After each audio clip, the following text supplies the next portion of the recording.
트럼프는 이란이 미사일과 드론으로 쿠웨이트와 바레인을 공격하려 한 후 쿠웨이트 공항을 뒤흔든 공격 48시간 만에 걸프만에서 이란을 압박했습니다. 2026년 6월 6일 토요일 테헤란이 공격하는 이유는 강해서가 아니라 미국의 포위망이 석유, 레이더, 드론, 동결된 자금 그리고 아야톨라의 핵 협상 테이블까지 압박하기 시작했기 때문입니다. 정권은 미국이 사용하는 기지를 정치적 표적으로 삼으려 했고 지역적 압박에 초점을 맞추며 두려움을 이용해 양보를 얻어내려 했습니다. 도널드 트럼프는 드론 격추와 이란 해안 레이더 타격 등 판도를 바꾸는 대응을 했고 이란이 물러났다는 증거 없이는 수십억 달러 지급을 거부했습니다. 이란이 숨기려던 것은 무엇일까요? 왜 아야톨라가 쿠웨이트와 바레인을 겨냥했을까요? 트럼프는 어떻게 그 압박을 테헤란에 되돌려놨을까요? 지금 바로 알려드리겠습니다. 이런 직설적이고 군더더기 없는 컨텐츠를 좋아하신다면 구독을 고려해보세요. 여기서는 매일 이런 영상이 올라옵니다. 새로운 긴장 국면은 미국 군대가 이란에서 호르무즈 해협 방향으로 발사한 공격용 드론 4대를 요격하면서 시작됐습니다.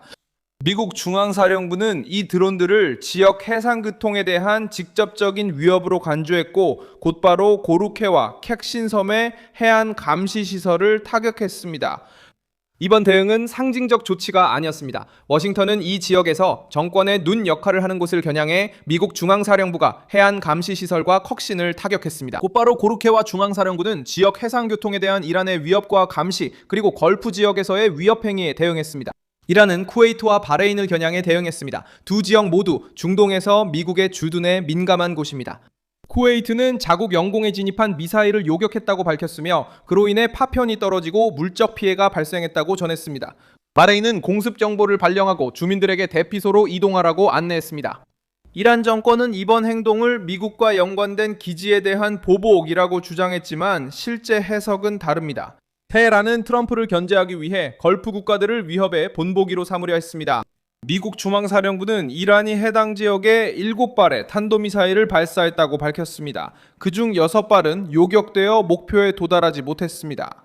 또한 바레인에 있는 미국 해군 제5함대 본부에 피해를 입혔다는 이란 측의 주장도 부인했습니다. 이러한 부인은 테헤란이 군사적으로 승리하지 못할 때 선전에서 이기려고 시도한다는 점을 보여주기 때문에 중요합니다. 정권은 공격을 가하고 과장하며 피해를 발표한 뒤 두려움을 조장하려 합니다. 트럼프는 다른 논리로 움직입니다. 그는 능력을 줄이고 공격 여지를 줄이며 이란이 실제적인 한계를 받아들일 때까지 압박을 유지합니다. 이란의 공세는 미국이 정권의 금융 핵심을 겨냥해 일련의 조치를 취한 이후에 나왔습니다. 워싱턴은 이란 석유와 관련된 선박들을 단속하고 비밀 경로를 전쟁 유지의 일부로 간주해 다루고 있습니다. 논리는 간단합니다. 이란이 비공식적으로 석유를 팔고 민병대를 지원하며 미사일 재고를 보충하고 걸프만을 협박 수단으로 사용할 수 있는 한 어떤 합의도 힘을 잃게 됩니다. 트럼프는 이 게임에 참여하지 않았습니다. 그는 도발의 대가를 테헤란에 떠넘겼습니다. 쿠웨이트와 바레인에 대한 공격이 바로 그 절박함을 드러내는 지점입니다. 만약 그 정권이 편안했다면 미국 군사시설이 있는 걸프 국가들을 상대로 위험을 감수하며 긴장을 고조시킬 필요가 없었을 것입니다. 이란의 움직임은 협상 전에 가격을 올리려는 사람이 압박을 가하는 것처럼 보입니다. 트럼프는 이란이 여전히 일부 미사일과 드론을 보유하고 있다고 밝혔지만 제조, 발사, 지휘 구조의 상당 부분이 타격을 입었다는 점을 분명히 했습니다. 이 발언은 백악관이 방향을 잃었다는 주장을 반박하기 때문에 중요합니다.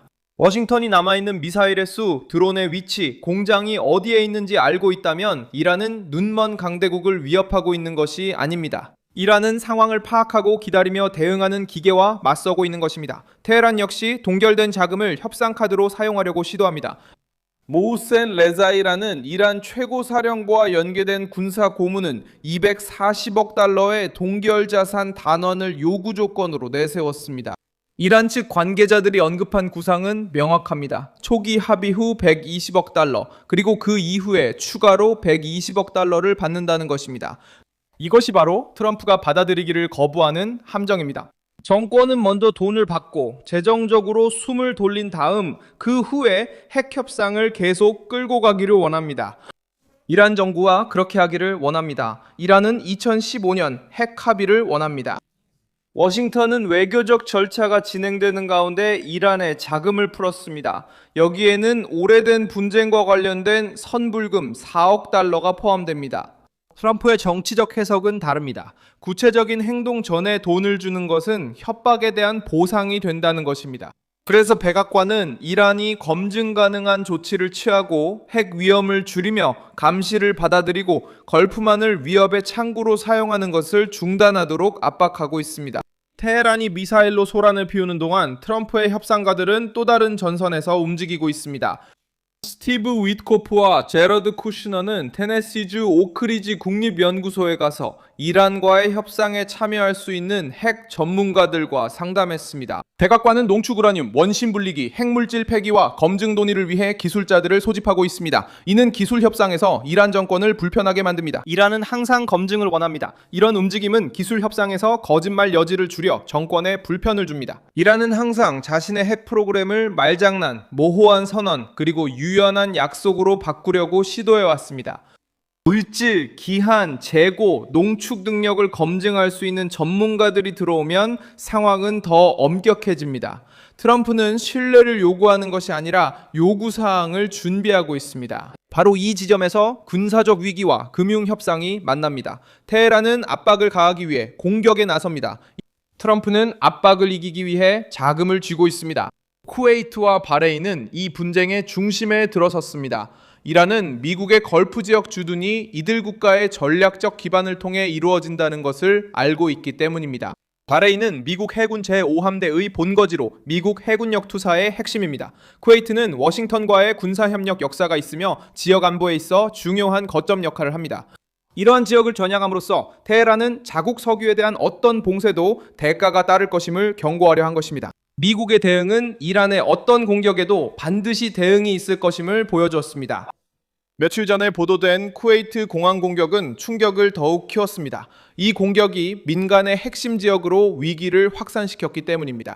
쿠웨이트는 이번 사건 이후 피해와 일시적인 활동 중단 그리고 외국인들 사이에서의 희생자가 발생했다고 밝혔습니다. 그 후 쿠웨이트와 바레인에 대한 미사일 공격은 이란이 이웃 국가들을 위기 속으로 끌어들이려 한다는 인식을 더욱 강화시켰습니다. 백악관은 이 상황을 이용해 테헤란을 고립시키고 있습니다. 현실은 아야톨라에게 더 불편합니다. 트럼프는 이란의 위협을 이용해 점진적인 질식 전략을 정당화하고 있습니다. 격추된 드론마다 경로가 드러납니다. 타격당한 레이더마다 정권의 시야가 줄어듭니다. 요격된 미사일마다 이란의 수사에 한계가 있음을 보여줍니다. 수십억 달러를 요구할 때마다 테헤란이 자금 숨통이 필요하다는 것을 보여줍니다. 백악관은 이번 사태의 격화를 이란이 선불로 돈을 받을 수 없고 공격 구조를 온전히 유지할 수 없으며 미사일을 협상 카드로 사용할 수 없다는 증거로 여기기 시작했습니다.